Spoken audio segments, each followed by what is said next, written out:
I'm Kelly from Just a Taste, and pancakes are on the regular rotation at our house. Now that I have two little boys, both under age 2, I love finding ways to get them in the kitchen with me.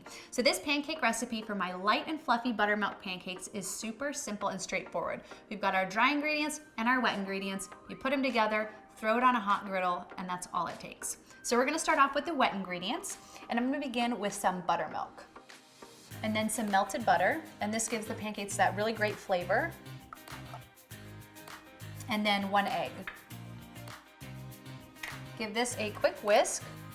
And now we're already onto the dry ingredients, and this is the part that my almost 2-year-old Julian loves to help out with, starting with our all-purpose flour.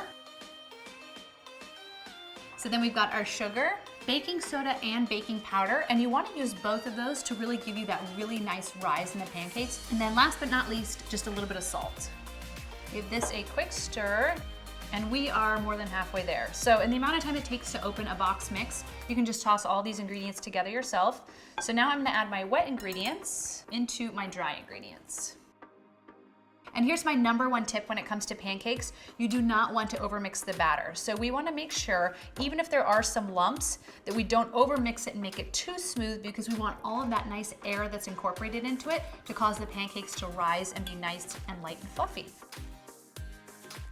Batter's looking great. I can see all of those awesome air pockets in there. I've preheated my griddle, and then I'm gonna use a ladle here, and we're just gonna drop about 1/4 cup.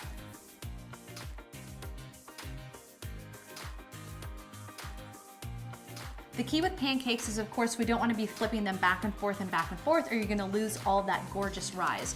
So I'm gonna wait until I see bubbles form across the entire top of each pancake, and then I'm gonna use my all-time favorite kitchen tool, the good old fish spatula, which is nice and flexible because I can get underneath each pancake, flip it once, and then do not touch it. And you can kind of feel on the top to make sure that they're cooking all the way through. Again, you don't want to be flipping them back and forth and back and forth and back and forth, because you're going to lose all that rise.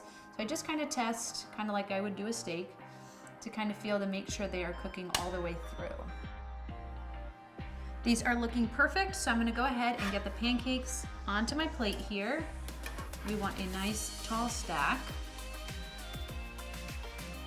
And then all we're missing at this point is a little bit of butter, some maple syrup, fruit, go crazy with the toppings, but that's all it takes to make the ultimate light and fluffy buttermilk pancakes. For the full recipe, check out justataste.com.